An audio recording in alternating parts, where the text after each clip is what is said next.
Oi pessoal, tudo bem com vocês? Eu sou a professora Fernanda e hoje nós vamos dar continuidade ao nosso curso de farmacogenética. Hoje eu vim aqui falar para vocês um pouco de conceitos de farmacologia, tendo em vista que essa disciplina ela não tem farmacologia como pré-requisito nem como correquisito. Então, se você não fez farmaco ainda, eu sugiro que você assista a essa aula para relembrar e aprender também, alguns conceitos de farmacologia que vão ser importantes ao longo desse curso, tá bom? Se você já fez farmaco, você pode assistir também para relembrar. Agora, se você acha que souber tudo de farmaco, você pode pular essa aula e ir adiante, tá? Mas eu recomendo que mesmo assim você assista para saber quais são os assuntos importantes que a gente vai focar na farmacogenética, tudo bem? A farmacologia, gente, ela tem várias áreas, uma área extremamente ampla. A gente tem clínica farmacêutica, toxicologia, psicofarmacologia, farmacoepidemiologia, farmacoeconomia e etc. Aqui pra gente, o que vai interessar mais vai ser essa parte da genética e da genômica.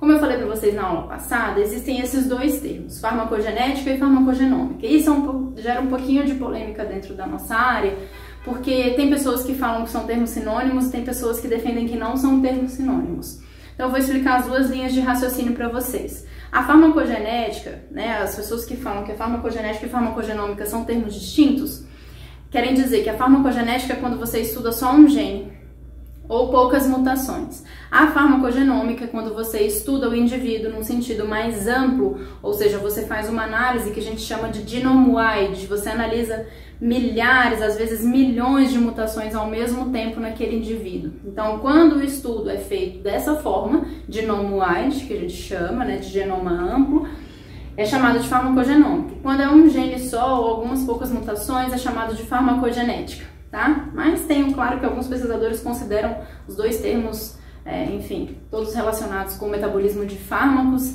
e não veem diferença entre eles, tá? Só para vocês ficarem cientes da diferença entre esses dois termos. Dentro da farmacogenética, gente, a gente tem tanto genes que atuam na farmacocinética quanto na farmacodinâmica importantes para a gente estudar. Tá? A farmacocinética é a movimentação daquele fármaco dentro do organismo. Então, é tudo que o seu organismo vai fazer com o fármaco que acabou de ser administrado. Então, a gente tem 4 vias. A farmacodinâmica eu vou falar mais pro final, tá bom? Então, aqui a gente vai focar esse curso um pouquinho mais em cinética. A farmacocinética é composta por 4 etapas, que a gente chama de ADME. O que é ADME? É absorção, distribuição, metabolização e excreção. Então, o fármaco ele vai ser absorvido, vai ser distribuído para o corpo, vai ser metabolizado e depois ele vai ser excretado. Essas são as etapas da farmacocinética. Existem genes que atuam em todas essas etapas? Existem. Mas pra gente, o mais importante, os genes que mais aparecem, são nas etapas de absorção e principalmente metabolização. Não quer dizer que não tenha nas outras, tá, gente? Mas é só pra gente focar mais aqui o nosso curso, porque senão a gente vai fazer um curso de, não sei quantos anos, tá? A gente vai focar no que está sendo mais acionável atualmente. Então, o que é a absorção? A absorção é a passagem de um fármaco do local de administração para o sangue. Então, é quando o fármaco chega na corrente sanguínea, a gente diz que ele foi absorvido. Ah, professora, mas e aqueles fármacos que são injetados diretamente na corrente sanguínea? Então, esses fármacos não vão sofrer diferença de absorção dos indivíduos, Para as vias de administração que não são a intravenosa ou endovenosa, como vocês preferirem, aí a gente tem variação de absorção entre os indivíduos. E essa variação pode ser devido à genética, tá? Por causa de proteínas transportadoras e etc e tal. Então, dentro da absorção, a gente tem as variações das vias. Não coloquei todas as vias aqui, são só algumas, tá? Existem todas essas vias. Quando a gente trata de farmacodinâmica, obviamente, todas as vias são interessantes, porque a gente vai estar tratando de alvo de fármaco, de receptores e etc, que eu vou falar para vocês. Mas quando a gente trata de cinética, geralmente a gente fala da via oral, tá bom? A gente tem genes que influenciam na absorção intestinal desses medicamentos. Por que eu coloquei essa figurinha aqui? Essa figurinha da fisiologia, tirei ela do livro do Guyton, famoso. Coloquei pra gente relembrar o movimento de moléculas pela membrana. O que isso tem a ver com farmacogenética? Tudo a ver, gente, porque a gente vai ver que alguns genes codificam essas proteínas que fazem parte desse transporte. Então, nós temos o transporte ativo e o passivo. O transporte ativo gasta energia e o transporte passivo ou difusão não gasta energia. No caso da difusão, ela pode ser simples, quando a molécula passa diretamente pela membrana, ou seja, essa molécula é lipossolúvel. Podem ser moléculas que passam através de proteínas canal, que são essas aqui, representadas aí, e tem as proteínas transportadoras também. Nessas proteínas transportadoras, gente, o transporte pode ser por difusão, pode ser sem gasto de energia ou pode ser com gasto de energia. Lembrando que esse gasto de energia vai depender do gradiente de concentração de cada meio, intra e extracelular, tá bom? Então aqui essas proteínas transportadoras, elas são importantes. E se são proteínas, elas são produzidas através do dogma central, né? DNA, RNA, proteína. Ou seja, se eu tiver um erro no DNA que vai codificar uma proteína transportadora dessa, e essa proteína perder a função, então pode ser que ela não realize mais o transporte, e isso pode acarretar numa diferença, por exemplo, de absorção ou de metabolização de um fármaco do indivíduo. Então aqui as proteínas canal, gente, elas não são muito interessantes pra gente nesse momento, porque elas têm um diâmetro muito reduzido, então dificilmente um fármaco vai passar aqui. Pode ser que ela seja alvo de um fármaco, tá? Mas para transporte, não. Então essas proteínas, são pouquíssimos estudos que a gente tem de farmacogenética que são interessantes para proteínas canal. E a gente tem as proteínas transportadoras, que são, digamos assim, quando eu digo mais importante, a gente quer dizer que tem mais coisas sendo estudadas, tá? Mais trabalhos e mais pessoas trabalhando em cima disso daqui. Então essas proteínas transportadoras, elas são interessantes, porque os genes que codificam essas proteínas podem ter mutações e aí pode afetar o transporte e o movimento de moléculas dentro do organismo, certo? Então, dentro desses transportadores, a gente tem basicamente dois tipos. Isso aqui a gente vai destrinchar a parte genética e funcional deles mais pra frente, tá, gente? Eu tô dando só uma introdução. Então, aqui a gente tem dois tipos de transportadores, que são os solúveis e os de transporte ativo. Os transportadores solúveis são chamados de SLC e os de ATP, que são os de transporte ativo, são os ABC. Tá? Então, a gente tem um muito importante que é o ABCB1, eu vou falar bastante para vocês, tem outros SLC também que são importantes, mas aí a gente vai focar aplicado em qual vai ser a área de tratamento que é interessante. Não vou fazer uma aula só de transportadores, outra aula só de receptores, não. A gente vai fazer por área terapêutica, que eu acho que fica mais interessante para aplicabilidade, tá bom? E aí, gente, só de transportadores, a gente tem mais ou menos 300 genes codificando esses transportadores. Então, olha só que amplitude que as coisas chegaram, né? Então, a gente fazendo os testes com esses genes, a gente pode começar a prever como é que a pessoa faz o transporte de determinadas moléculas. E aí as coisas começam a ficar interessantes, tá bom? A distribuição é a distribuição do fármaco entre os diversos compartimentos do organismo. Não vou focar muito nessa parte, tá? Porque não vai ser interessante pra gente no ponto que a gente vai chegar nesse curso. Temos distribuição no plasma, líquido intersticial, líquido intracelular e também na gordura, né, que pode acumular fármacos lipossolúveis. É lógico que isso daqui varia de indivíduo para indivíduo, a gente não pode esquecer que o indivíduo tem outros tipos de variação além da genética, tá? E aí eu quero chegar nesse conceito aqui, gente, com vocês, que a gente vai estar falando disso bastante. O que é a biodisponibilidade de um fármaco? A biodisponibilidade é a porcentagem de fármaco que foi administrada, a porcentagem daquela dose que foi administrada, que chega efetivamente no sítio de ação.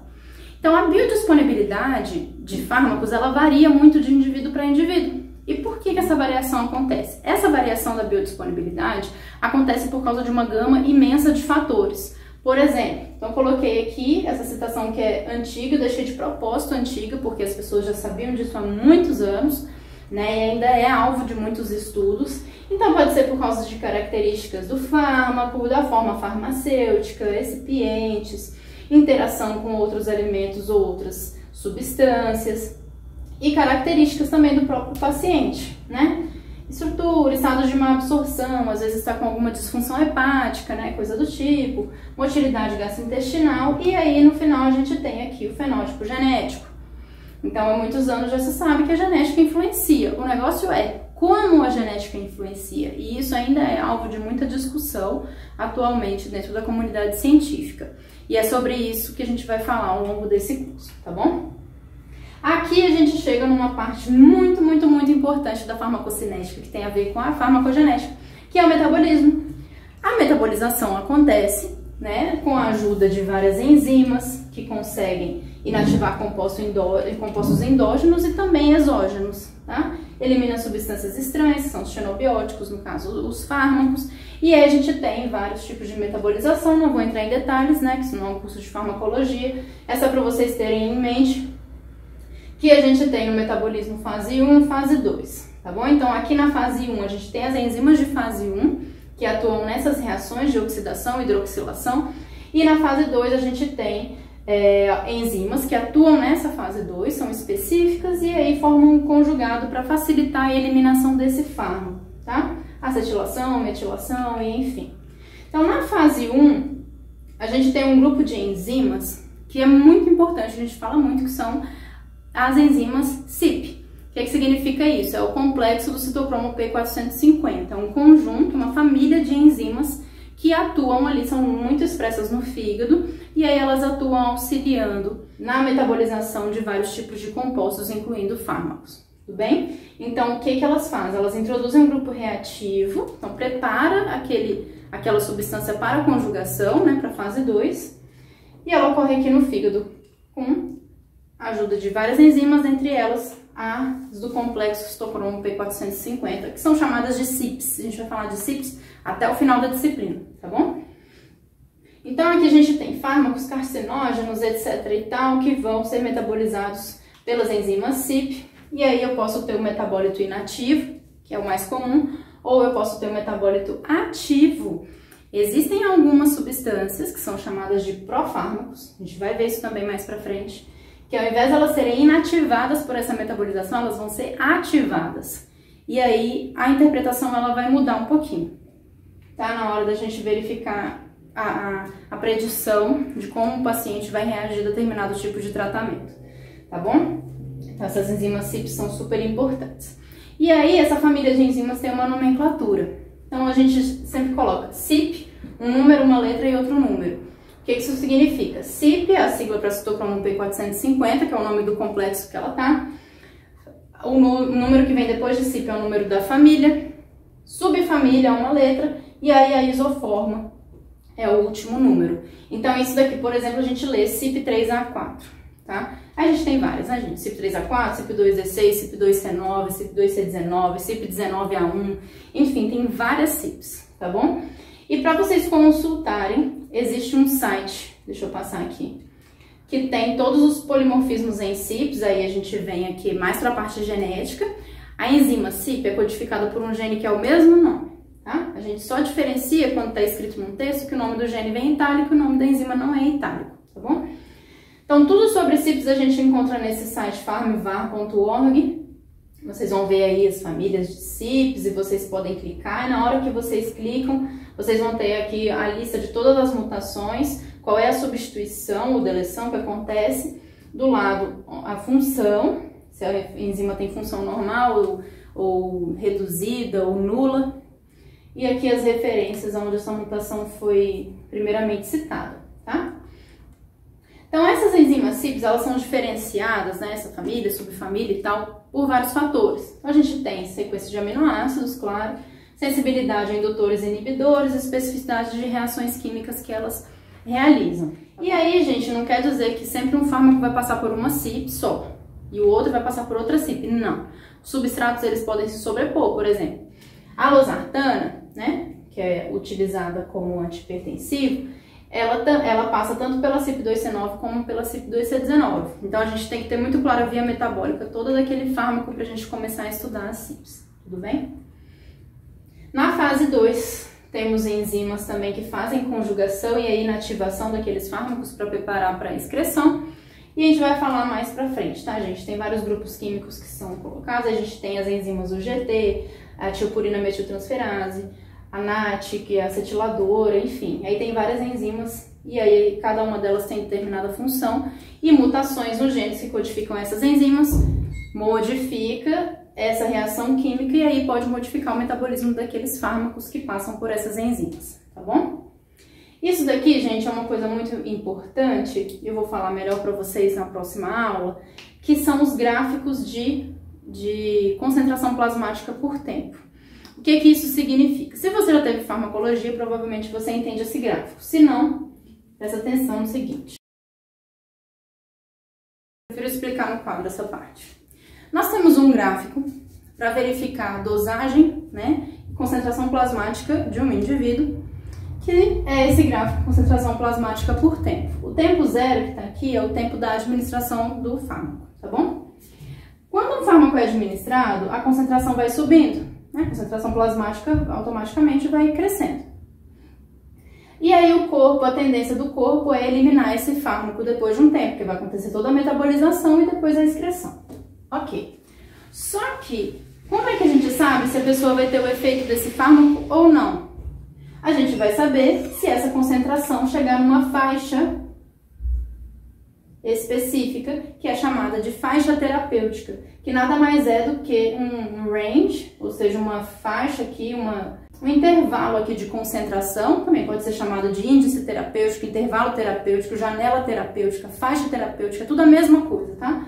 É essa faixa de concentração onde a pessoa vai de fato sentir o efeito daquele fármaco. Então essa parte aqui que eu tô colocando de azulzinho. Vou colocar aqui 3 exemplos para vocês. Se o gráfico do indivíduo estiver mais ou menos assim, então ele sofreu o efeito da medicação, que ele está aqui na faixa terapêutica, e depois ele conseguiu eliminar esse fármaco. E isso aqui é o que a gente espera. A pessoa sofre o efeito, depois elimina e pronto. Então aqui ela não sente o efeito mais. Toda vez que estiver abaixo da faixa terapêutica, a pessoa não sente o efeito. Quando estiver dentro, ela sente, quando estiver acima, é o que a gente chama de faixa tóxica. Então ela vai ter reações de toxicidade daquele fármaco, porque a concentração plasmática ela vai ficar acima do esperado, tá bom? Então aqui vai chegar na faixa tóxica. Vou colocar aqui, ó. Tóxico. Aqui a gente tem a falha, que é embaixo. E aqui é o que a gente espera, que é o índice terapêutico, tá bom? Então pode acontecer do indivíduo ter o que a gente espera. Isso aqui são a maioria das pessoas, né? Por isso que os ensaios clínicos são feitos. Mas existem pessoas que reagem diferente. Isso quando a gente administra a mesma dose pela mesma via de administração, tá, gente? Algumas pessoas, acontece o que com elas? Ao invés da concentração plasmática chegar só até aqui, ela vai lá pra cima. E quando chega aqui, a pessoa tem toxicidade, e aí pode chegar a ter vários tipos de reações adversas e a pessoa pode até ir a óbito com isso. E existe o outro caso também, que a pessoa metaboliza aquela substância muito rápido e aí acaba eliminando aquele fármaco antes dele chegar na concentração da janela terapêutica e aquilo fazer efeito. Então esse indivíduo tem o que a gente chama de falha terapêutica. E esse indivíduo aqui tem toxicidade, tá bom? Por que eu tô falando sobre isso? Porque a gente vai ver que com o teste genético a gente pode prever esses gráficos aqui antes do indivíduo fazer o uso do fármaco e antes de acontecer isso tudo. Tá? Então, a ideia da farmacogenética preventiva, gente, é você fazer o teste no indivíduo genético, né, analisar o DNA dele, e aí com esse teste você prevê, antes da administração, se ele vai ter reações adversas, se ele vai ter uma falha terapêutica ou se ele vai responder bem. Essa é a ideia, tá bom? Então, é interessante que vocês saibam o que significa esses gráficos. A gente tem eliminação de fármacos, né, por vários tipos de vias. Isso aqui não é tão interessante pra gente na farmacogenética, tá? Mas eu coloquei aqui pra gente lembrar. E aí a gente tem a parte também da farmacodinâmica. A farmacodinâmica, basicamente, eu coloquei isso aqui é um macete, tá, gente? Não é um conceito formal, não. A farmacodinâmica é o que o fármaco vai fazer com o organismo. Então, eu estudo do mecanismo de ação desse fármaco. Falei pra vocês que a farmacocinética é o que o nosso organismo faz, absorve, distribui, metaboliza, tarará. A dinâmica, o que o fármaco vai fazer com o nosso organismo? Então, ele vai chegar lá no transportador X e vai inibir esse transportador, ou vai chegar na enzima Y, vai inibir a ação dessa enzima. Isso é dinâmica, é o que o fármaco está fazendo com o nosso organismo, tá? Esse é um mecanismo de ação.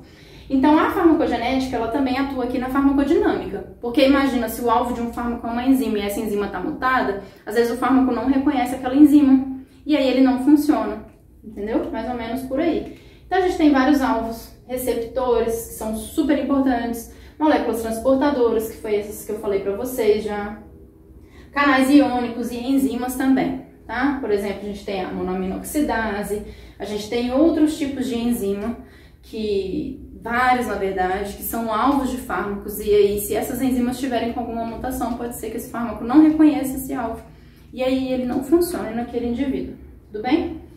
Lembrando que nenhum fármaco age com total especificidade, né, gente? O fármaco é distribuído para o corpo todo e aí ele pode ocasionar efeitos colaterais em outras regiões do organismo. Eu gosto dessa figurinha, eu espero que vocês não estejam assim nesse momento. A gente já tá acabando, tá? Eu coloquei aqui para representar o efeito colateral que todo mundo conhece dos antihistamínicos, né? Que a pessoa tem muita sonolência. Então, o efeito colateral, gente, é diferente de uma reação adversa. A reação adversa, geralmente, você não prevê e ela é grave, tá? Em geral. Os efeitos colaterais, às vezes, você já tem uma noção que aquilo vai acontecer, mas não afeta, de fato, a saúde do indivíduo. Então, aqui, na farmacogenética, a gente visa tratar de reações adversas, tá bom? Que são mais graves e imprevisíveis. Com a genética, a gente tenta prever melhor essas reações adversas e evitar que isso aconteça nos indivíduos. Então, a gente quer melhorar a eficácia dos tratamentos, reduzindo as reações adversas e reduzindo também as falhas terapêuticas. Tudo bem? Então, era isso. Espero que vocês tenham gostado. Se vocês gostaram, dá um joinha, se inscrevam aqui no canal e acompanhem as próximas aulas, que nas próximas semanas a gente vai começar a falar de farmacogenética em si e do que está sendo lançado, de áreas terapêuticas, enfim. Qualquer coisa, entre em contato comigo. Beijo e até a próxima!